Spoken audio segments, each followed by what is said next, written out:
ہم سورہ مدثر کا دوسرا اور آخری رکوع پڑھنے کی سعادت حاصل کریں گے۔ اللہ تعالی نے ارشاد فرمایا،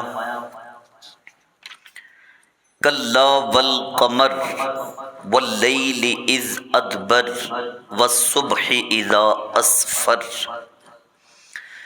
بات جہنم کی ہو رہی تھی پچھلے رکوع کے اختتام میں، تو اللہ نے جہنم کی بات کرتے ہوئے 3 قسمیں ارشاد فرمائیں۔ قسم کسی اہم واقعہ کی ہی اٹھائی جاتی ہے اور اللہ کو قسم اٹھانے کی ضرورت نہ تھی، لیکن ان غافلین کے لیے میرے رب نے 3 قسمیں اٹھا کے انہیں متنبہ کیا کہ کلا والقمر، خبردار ہرگز یہ بات نہیں، والقمر مجھے قسم ہے چاند کی، واللیل اذ ادبر اور قسم ہے رات کی جب وہ چھا جائے، والصبح اذا اسفر اور قسم ہے مجھے صبح کی جب وہ روشن ہو جائے، انہا لإحدی الکبر، بے شک جہنم بہت بڑی چیزوں میں سے ایک بڑی چیز ہے۔ اللہ رب العزت متنبہ فرما رہا ہے حضرت انسان کو کہ جو جہنم بنائی ہے میں نے، جو دار الجزا دار السزا میں نے بنائی ہے، وہ بہت بڑی چیزوں میں سے ایک چیز ہے۔ نذیرا للبشر، وہ بشر کو ڈرانے والی ہے۔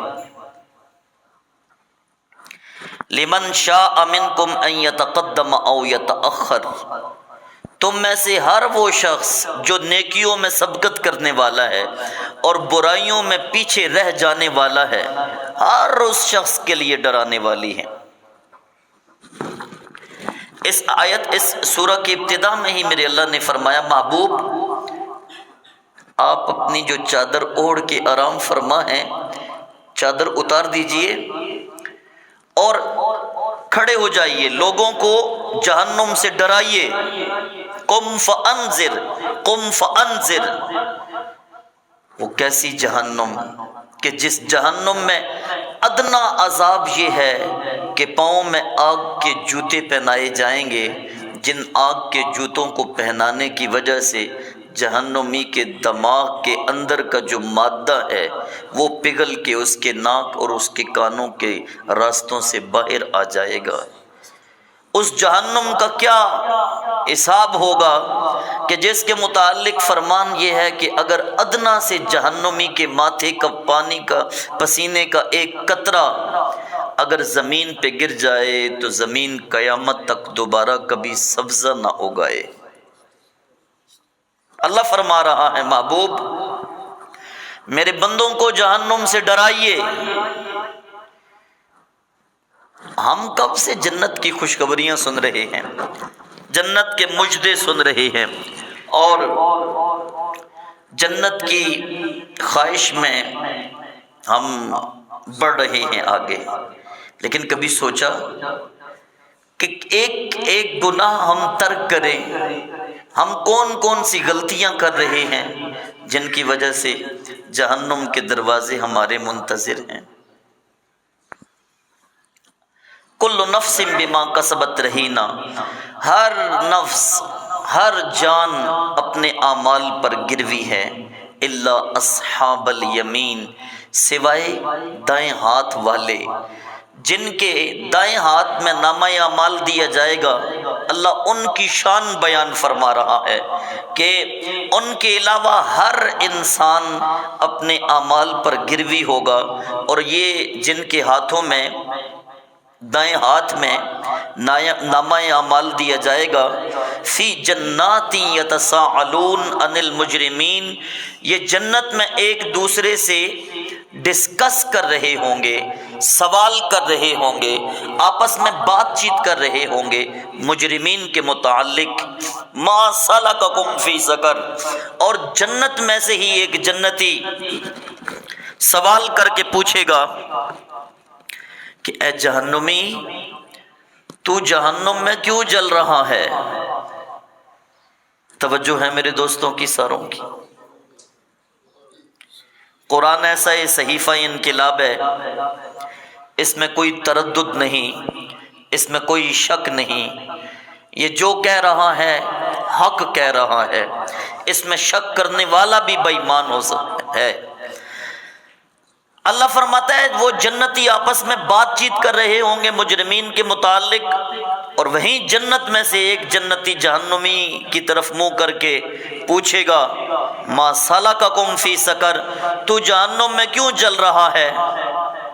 اللہ تو عالم الغیب والشہادہ ہے نا، وہ تو آنے والے فیوچر کی، مستقبل کی ساری باتوں کو جانتا ہے۔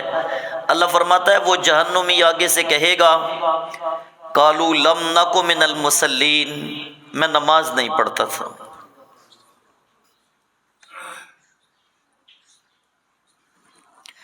وَلَمْ نَكُ نُطْعِمُ الْمِسْكِينَ، اور میں مسکین کو کھانا نہیں کھلاتا تھا، وَكُنَّا نَخُوضُ مَعَ الْخَائِضِينَ، اور میں شرارتی لوگوں کے ساتھ بیٹھ کے شرارتیں کیا کرتا تھا، میں لغو باتیں کرنے والوں کے ساتھ بیٹھ کر بس لہو و لعب کی، مذاق کی اور شرارتوں کی باتیں کیا کرتا تھا۔ وَكُنَّا نُكَذِّبُ بِيَوْمِ الدِّينِ، اور میں جہنم کو، میں قیامت کے دن کو جھٹلاتا تھا، حَتَّى أَتَانَا الْيَقِينَ، یہاں تک کہ وہ یقینی چیز جس کا اللہ نے بار بار قرآن میں ذکر کیا، وہ یقینی چیز میرے سامنے آ گئی۔ وہ کیا ہے یقینی چیز؟ وہ موت ہے، وہ قیامت ہے، یہاں تک کہ وہ آ گئی۔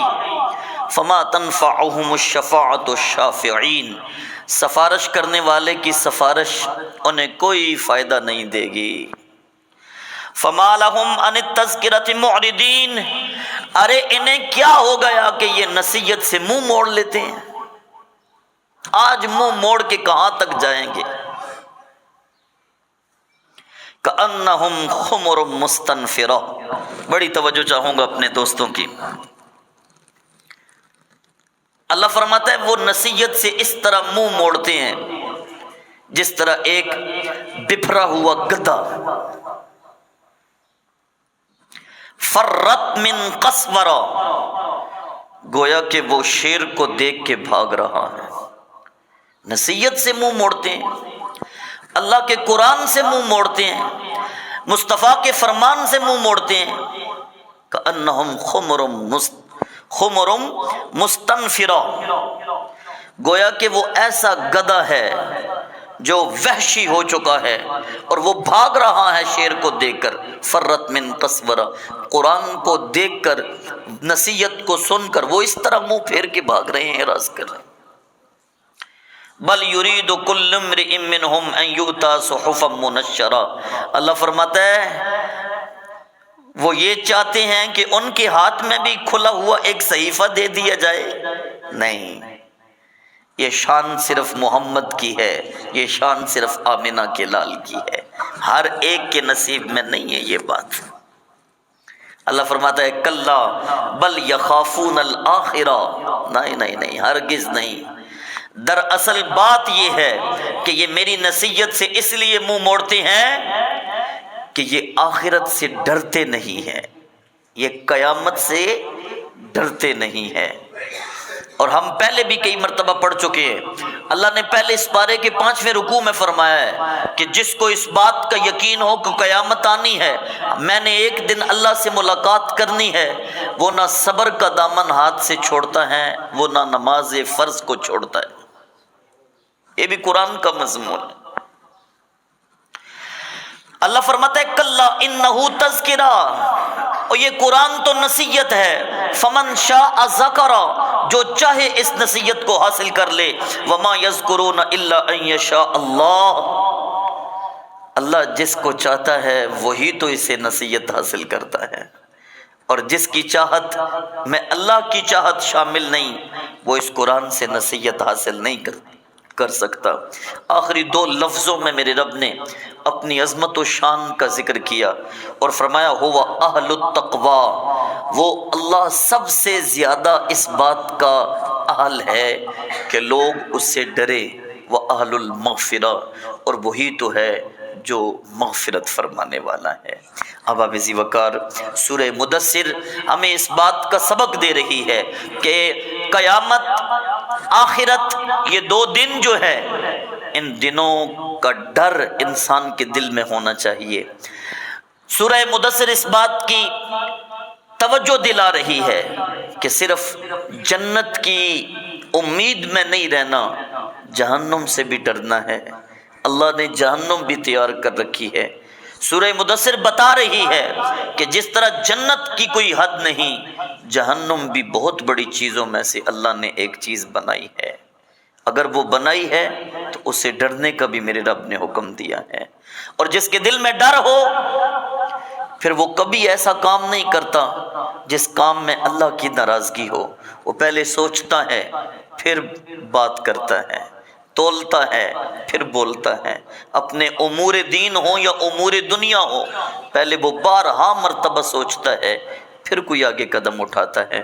آئیے اللہ رب العزت کی بارگاہ میں دعا مانگتے ہیں، پروردگار آج کے روزے کو بخیر و عافیت سے کامل و اکمل و مکمل کرنے کی ہمیں توفیق عطا فرمائے، اور قرآن کے مضمون ہم سب کو سمجھنے کی توفیق عطا فرمائے۔